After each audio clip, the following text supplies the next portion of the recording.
Math PM पर आप सभी का स्वागत है। तो चलिए आज हम लोग औसत चैप्टर से कुछ क्वेश्चंस को देखते हैं जो एग्जाम बेस पे बहुत ज़रूरी है। ठीक है, तो यहाँ पे देखिए, यहाँ पे पहला क्वेश्चन लिखा हुआ है, यदि 30 परिणामों का औसत 20 है और अन्य 20 परिणामों का औसत 30 है तो सभी परिणामों का औसत क्या होगा, ये हमें ज्ञात करना है। तो 30 परिणामों का औसत 20 है। ठीक है, तो ये तो पता होगा ना, ये जो औसत दिया रहता है वो हमेशा ये 30 परिणामों को जोड़कर फिर 30 संख्या से डिवाइड दे के एवरेज आया रहता है। तो सबसे पहले ये 30 परिणाम जो है ये हमें पूरा ज्ञात करना है। तो 30 को क्या करेंगे, 30 परिणामों का औसत 20 है तो इसको इंटू कर देंगे 20 से, तो ये हमारा हो जाएगा 600। ठीक है, और 20 परिणामों का औसत 30 है, यानी कि 20 परिणामों का औसत 30 है तो ये हमारा हो जाएगा 20, इसको इंटू करेंगे तो ये भी हमारा 600 हो जाएगा। टोटल परिणाम कितने हैं, 30 परिणाम ये, 20 परिणाम ये, यानी कि 30 और 20 ये टोटल 50 परिणाम है। ठीक है, और ये 50 परिणामों का टोटल कितना हो जाएगा, टोटल योग कितना होगा, ये 6 6 12 100 हो जाएगा। ठीक है, ये 50 परिणामों का औसत पूछा गया है। जब कुल का योग हमें पता है तो कुल संख्या से डिवाइड दे देंगे तो हमारा एवरेज निकल जाएगा। तो 1200 बटा अगर 50 करेंगे तो हमारा एवरेज आ जाएगा, ये 0 से 0 कटा और 5 दूनी 10, 5 चौका 20, यानी कि 24 हमारा आंसर हो जाएगा। तो आइए नेक्स्ट क्वेश्चन देखते हैं। क्वेश्चन है यहाँ हमारा, 20 संख्याओं का औसत 15 है और उनमें प्रथम 5 का 12, तो शेष संख्याओं का औसत कितना होगा। तो टोटल कुल संख्या कितनी है, 20 है। ठीक है, उसमें से प्रथम 5 संख्या का दिया गया है और बोला गया शेष जो संख्या बच जा रही उसका औसत कितना होगा। तो अगर हम 20 में से ये 5 संख्याओं का और ये को माइनस कर देंगे तो हमें शेष का पता चल जाएगा। तो 20 संख्याओं का औसत कितना दिया है, 15 दिया है, तो इसको गुना कर लेंगे तो 300 हो जाएगा। और प्रथम 5 संख्याओं का औसत, यानी कि 5 संख्याओं का औसत दिया है 12, तो 5 को 12 से गुना कर लेंगे तो 12 पचे 60 आ जाएगा। ठीक है, शेष संख्या यानी कि 20 में से 5 को माइनस कर देंगे तो कितना बचेगा, हमारा 15 बचेगा। शेष संख्याओं का औसत पूछा गया है, जब यहाँ माइनस किया तो इसमें भी माइनस करेंगे तो ये हमारा हो जाएगा 240। शेष संख्याओं का औसत पूछा गया है, तो शेष संख्याओं का औसत ज्ञात करने के लिए क्या कर लेंगे, 240 को डिवाइड दे देंगे 15 से, तो हमारा आंसर आ जाएगा 15 एकम 15 और 15 छक्का ये। ठीक है, तो 16 हमारा ये आंसर हो जाएगा। ठीक है, तो आइए नेक्स्ट क्वेश्चन देखते हैं। यहाँ क्वेश्चन बोल रहा है, 6 संख्याओं का औसत 20 है, यदि एक संख्या हटा दी जाए तो औसत 15 हो जाता है, तो कौन सी संख्या हटाई गई है ये हमें ज्ञात करना है। तो 6 संख्याओं का औसत 20 है, तो 6 संख्याओं का औसत 20 है तो कुल उसका याद करने के लिए क्या करेंगे, गुना करेंगे, 6 दूनी 12, यानी कि 120 हो जाएगा। और बोला गया एक संख्या हटा दी जा रही है, तो जब एक संख्या हटा देंगे 6 में से अगर एक को माइनस करेंगे तो 5 बचेगा, यानी कि 5 संख्या, एक संख्या हटाने के बाद औसत 15 हो जा रहा है।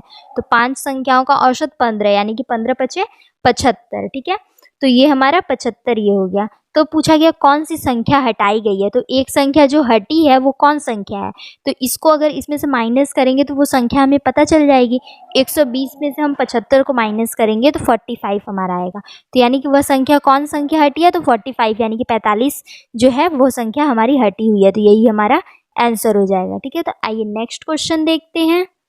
क्वेश्चन यहाँ है, ए बी तथा सी की आयु क्रमशः 32 वर्ष, 36 वर्ष तथा 46 वर्ष है, तो उनकी औसत आयु कितनी है ये हमें ज्ञात करना है।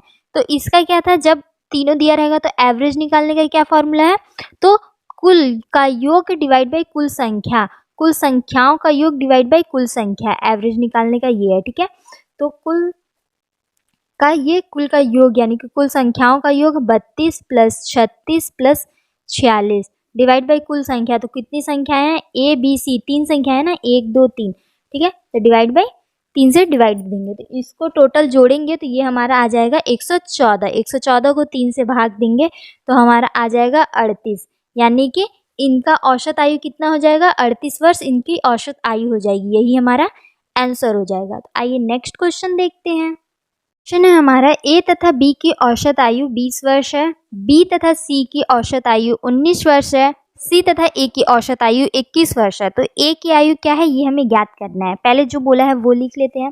तो ए और बी की कितनी है, 20 वर्ष है, बी, ए प्लस बी की आयु 20 वर्ष है, बी प्लस सी की औसत आयु हमारी 19 है और सी प्लस ए की 21 वर्ष है। तो पहले इनकी आयु का योग निकालने के लिए क्या 2 का ये दिया है ना एवरेज, तो इंटू 2 से कर लेंगे, ठीक है। इनकी आयु का योग निकल जाएगा 20 दूनी 40, 19 दूनी 38, 21 दूनी 42, ठीक है। तो इसको जोड़ेंगे तो ये हमारा आ जाएगा, ये देखिए 2A 2B और 2C लिख सकते हैं। तो यहाँ 2 कॉमन निकाल लिए, A plus B plus C, ठीक है। अब इसको जोड़ेंगे क्योंकि ये उनकी आयु का योग निकला है, ठीक है। तो इसको जोड़ेंगे 8 2 10 का 0, हाथ में बचा 1, 4 4 8 4 12, तो 120। तो ये 2AB प्लस C के मतलब डबल आयु का ये है। तो सिंगल बस A plus B plus C का आयु का योग निकालने के लिए क्या करेंगे, इसको इससे काटेंगे तो ये हमारा 60 हो जाएगा, ठीक है। तो A plus B plus C के आयु का योग कितना है, तो 60 है। तो पूछा गया है बस A की आयु का योग, तो A की आयु का योग अगर हम A plus B plus C की आयु का योग 60 दिया है, उसमें से अगर हम B प्लस C को माइनस करेंगे तो A का हमारा निकल जाएगा। तो देखिए A plus B plus C का कितना योग है, 60 है, ठीक है।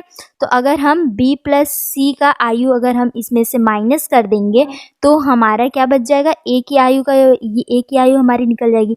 तो B प्लस C का आयु कितना दिया है, B प्लस C का आयु का योग 38 दिया हुआ है, ठीक है। तो 60 में अगर हम 38 माइनस करते हैं तो 22 निकल जाएगा। ये हमारे किसकी आयु हो जाएगी, ये हमारी A की आयु हो जाएगी, ठीक है। तो यही हमारा आंसर हो जाएगा, ठीक है। तो इसी तरीके के वीडियो को देखने के लिए मैथ PN से बने रहे, वीडियो को लाइक करें, चैनल को सब्सक्राइब करें। धन्यवाद।